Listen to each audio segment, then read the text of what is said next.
Ito po ang DTF printer ng Genramol. Ang machine po dito ay ginagamit ng 6 na araw na may total na 53 meters. Printer head, capping, head clean,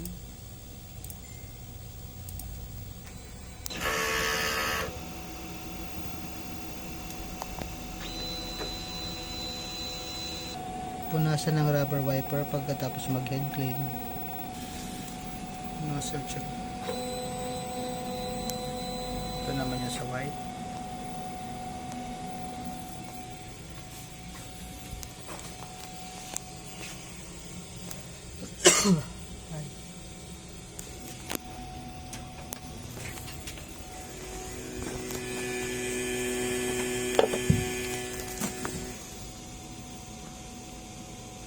Ink system tama lang.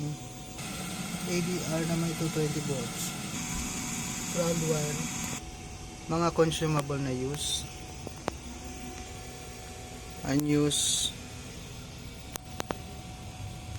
DTF film. Yung stock po natin ay tama lang. Mga nagamit natin powder, cleaning solution, film, white ink, daily output.